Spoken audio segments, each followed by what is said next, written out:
Baik, pertama-tama kita masuk kepada SAM, kemudian kita klik start pada Apache dan juga MySQL, kemudian kita masuk ke PHP MyAdmin. Nah, di sini kita akan membuat database untuk toko mebel. Jadi kita bisa langsung create database toko mebel, kemudian kita klik create. Nah, selanjutnya kita akan memasukkan data-data ke dalam database toko mebel ini melalui command prompt. Lanjut, kita akan buka ke command prompt, kita klik cmd, kemudian kita akan masuk kepada MySQL, kepada SAM-nya terlebih. Oke, SAM MySQL, kemudian kita masuk ke MySQL. Lanjut, kita akan membuat perintah show databases. Show databases ini untuk menunjukkan apa saja database yang kita punya atau yang telah kita buat. Nah, di sini sudah ada database toko mebel. Kita akan menggunakan database toko mebel, jadi kita gunakan perintah use toko mebel.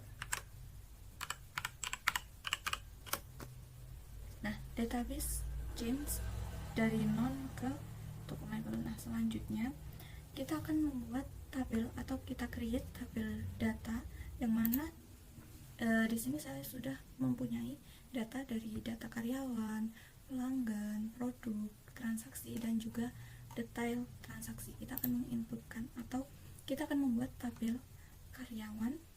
Kita akan lakukan perintah seperti ini. Untuk membuat tabel, kita buat create table karyawan, di mana di sini ada ID karyawan dengan tipe integer, kemudian auto increment, integer auto increment, primary key, kemudian ada nama karyawan, untuk varchar kita buat 100,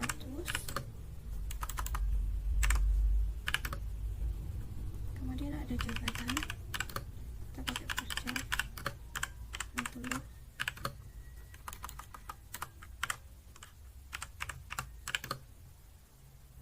kemudian ada gaji desimal 12,2,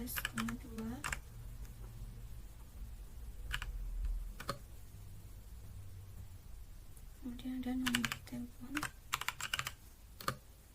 kita pakai varchar, kita isi 50, dan juga ada alamat menggunakan teks, dan tutup semikolon, kemudian kita enter. Nah, di sini query op di sini menandakan bahwa create table ini berhasil. Nah, kita akan melihat hasil dari tabel karyawan yang udah kita buat dengan cara select from karyawan, empty set. Di sini empty set karena data karyawan ini masih kosong. Kita akan coba masukkan data-data pada tabel karyawan dengan cara insert into karyawan. Kita tulis lagi ID karyawan,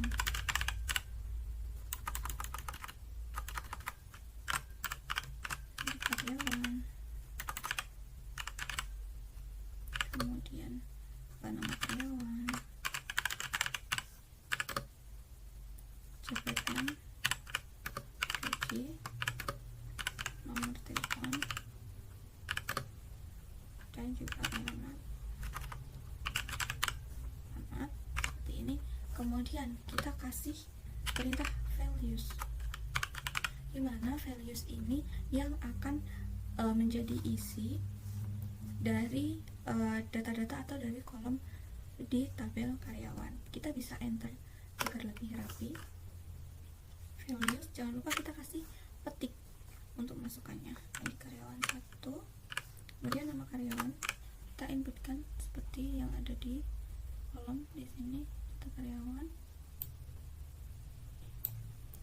Budi Santoso,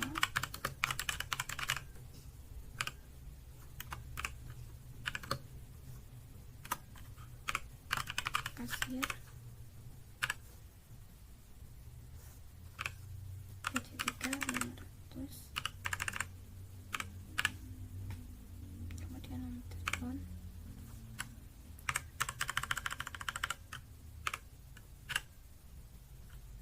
dan alamat.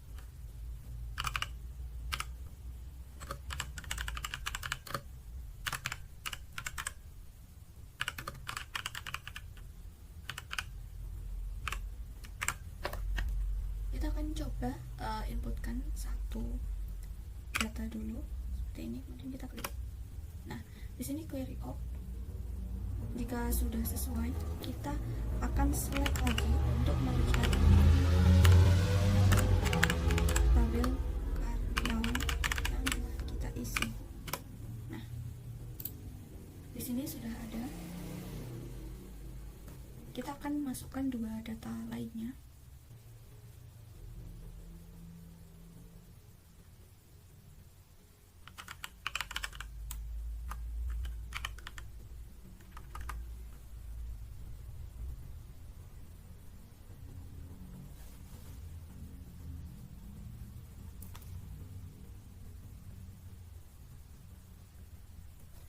Baik, karena saya sudah membuat tabel-tabel yang lainnya, kita akan coba untuk show tables. Nah, di sini sudah ada tabel di toko mebel, ada karyawan, pelanggan, produk, dan juga transaksi. Kita akan select satu-satu.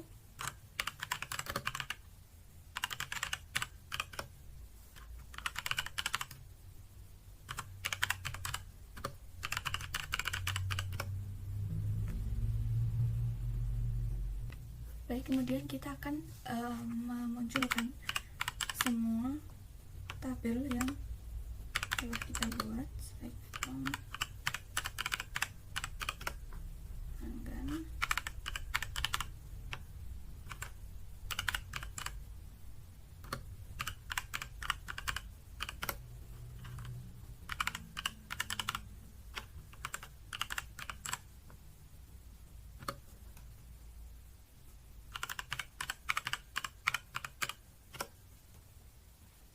Nah, baik, di sini kemudian dari setiap tabel ini terdapat primary key, khususnya di ID. Di sini kayak ID karyawan, ID pelanggan, ID produk, dan juga ID transaksi. Nah, di ID transaksi atau di tabel transaksi ini ada dua foreign key, yakni ID pelanggan dan juga ID karyawan. Nah, dari sini dapat kita ubah untuk di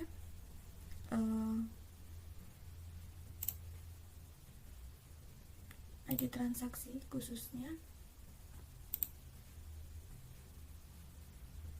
Kita masuk ke structure, kemudian ID pelanggan kita more, kita index seperti ini. Nah, ini menunjukkan foreign key yang diambil dari atau yang dihubungkan dari primary key di tabel lain, seperti itu. Oke, baik, kemudian kita akan memulai untuk manipulasi data. Nah, di sini ya, sebagai langkah pertama, saya ingin menambahkan tabel email, menambahkan kolom email dalam tabel karyawan. Nah, caranya, perintahnya kita akan memasukkan perintah alter. Di sini kita tulis alter tabel karyawan. Kita gunakan add email dengan varchar 100 ini. Query op, kita akan lihat hasil dari alter tabelnya. Select from karyawan. Nah, di sini ada tambahan kolom lagi, yakni kolom email. Baik, selanjutnya kita akan mengubah nih dari kata jabatan di sini menjadi posisi. Kita akan melakukannya dengan alter juga, alter tabel karyawan. change jabatan to posisi dan posisi for char input seperti ini. Nah, di sini query op kita akan munculkan lagi hasilnya, select from karyawan. Nah, di sini kata jabatan berubah jadi posisi, kemudian ada email yang tadi telah kita tambahkan. Kemudian kita akan melakukan edit lagi untuk email, alter table karyawan, drop kolom email. Kita hapus lagi untuk kolom emailnya, query op, kita lihat select from karyawan.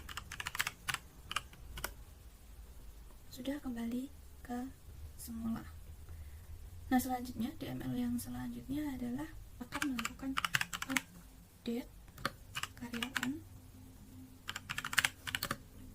set gaji. Di sini kita akan merubah gaji kasir 3.500.000 menjadi 4 juta. Set gaji sama dengan 4 juta. Where, dimana nama karyawan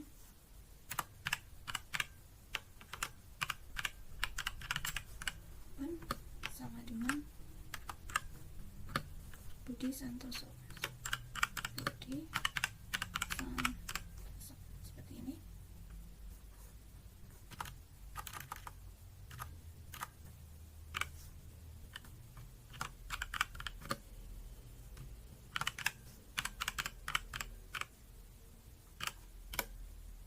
Query op, kita select lagi untuk melihat perbedaannya.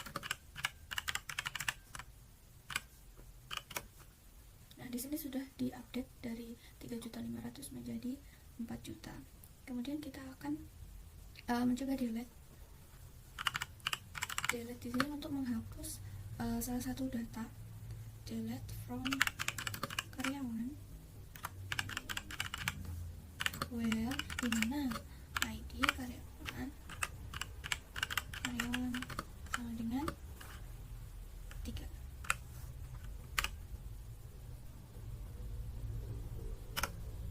Query op, kita akan lihat lagi select from karyawan. Nah, di sini karyawan dengan nama Andi Prasetyo ini sudah dihapus dari tabel karyawan. Kemudian kita akan melakukan manipulasi data dengan perintah atau rumus between, dimana between ini akan kita akan mencoba untuk menampilkan gaji karyawan dengan rentang berapa sampai berapa seperti itu. Nah, kita select from karyawan, where gaji kita tulis 3 juta, gaji between 3 juta and 4 juta and 3.500.000.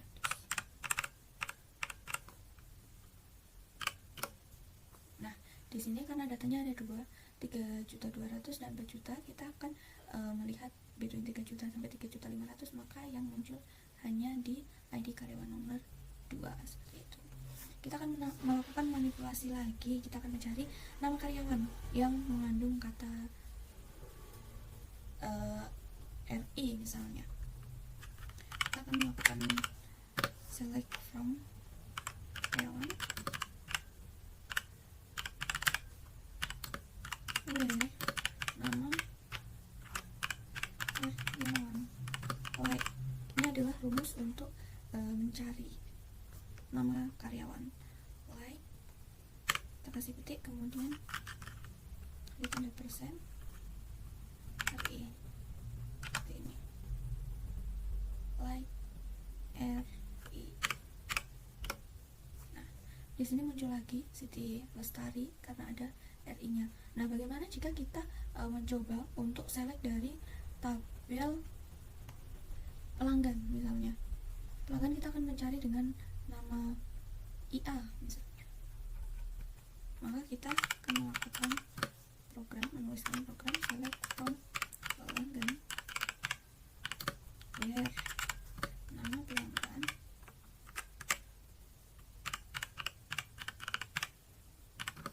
by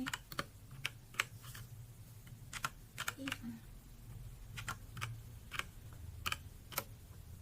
Nah, di sini akan muncul Rina Amelia dan juga Denny Kurniawan yang mengandung kata atau huruf IA. Nah, selanjutnya manipulasi yang selanjutnya akan kita coba adalah order by. Order by di sini membantu untuk mengurutkan data. Nah, misalnya di sini kita akan mengurutkan data dari gaji tertinggi. Maka kita akan menuliskan select from karyawan lagi. Karena kita akan melihat gaji. Kemudian kita klik order by. Kita tuliskan order by gaji sama dengan yes, seperti ini.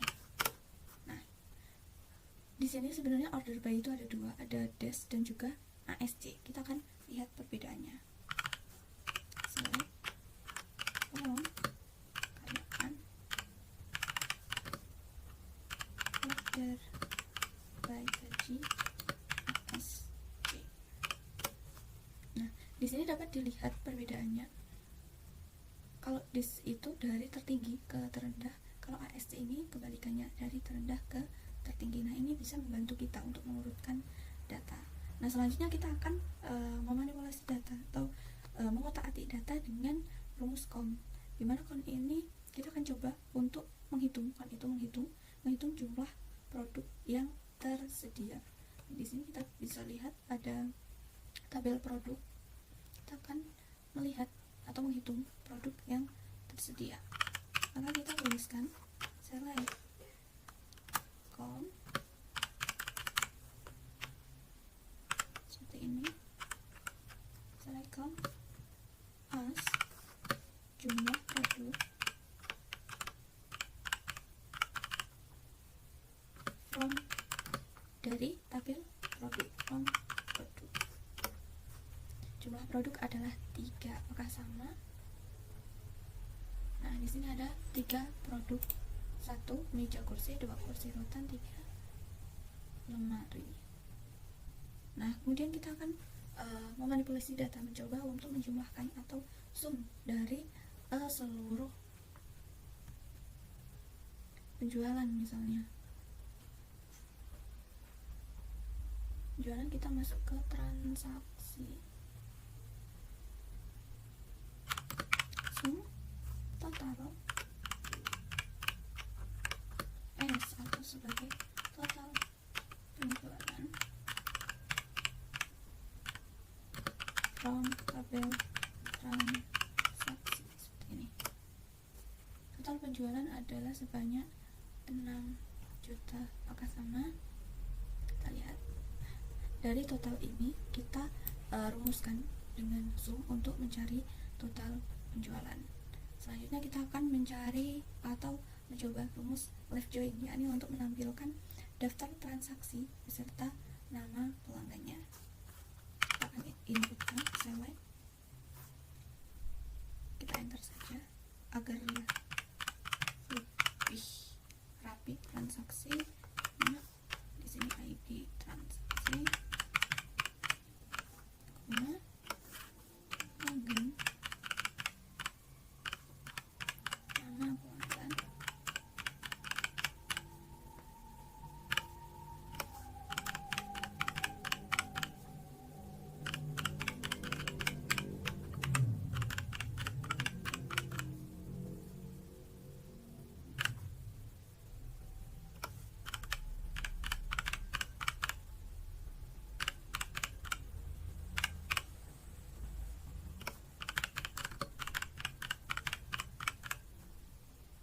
kita gunakan rumus left join dan on transaksi dot id pelanggan sama dengan pelanggan di pelanggan. Seperti ini. Kita akan koreksi terlebih lalu select transaksi dan juga pelanggan, jadi transaksi, pelanggan, nama pelanggan, transaksi, tanggal transaksi, transaksi total.